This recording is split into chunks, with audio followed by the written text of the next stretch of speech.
60 годишен скопјанец е последната жртва од неодговорното возење во Скопје. Според последните информации, синоќа пред 21 часот 40 годишна жена од Скопје, управувајќи го својот Мерцедес, удрила во пешакот.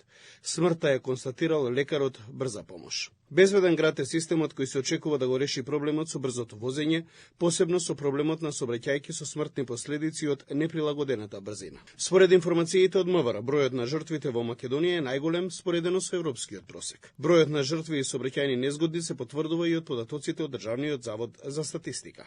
Во 2021 година се случиле 4069, следната година се намалил за 117, но од 2023 година бројката повторно расте. Таа година се случиле 4274, а во 2024 се случиле 4526 незгоди. Според информациите од статистика, загрижува бројот на загинати од тешки незгоди.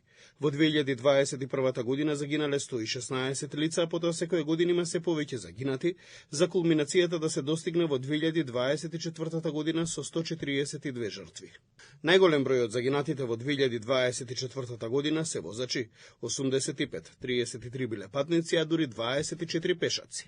Според информациите од МВР се очекува до средината на годинава цела држава да биде покриена со системот Безбеден град, а законските измени се очекува да се донесат до крајот на месецов за неговата примена во Скопје да почне од 1 февруари.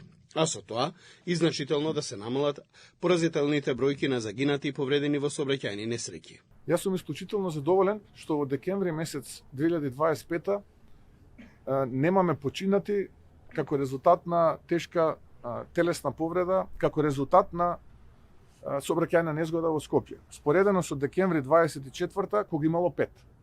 0 и 5, тоа е јасна разлика. Ние сме решени со овој процес да одиме до крај, а потоа да го прошириме и во другите средини, во другите градови, каде што соодветно на физибилити студијата има проценка дека е потребна. Така што до овој момент нема промена на активната примена на СФЦ-те, односно Безбеден град, а тоа останува да биде 1 февруари 2026. Поради технички доработки и усогласување при што во првата фаза, системот ќе работи на територијата на Скопје, Тетово и Куманово, како и долж коридорите 8 и 10.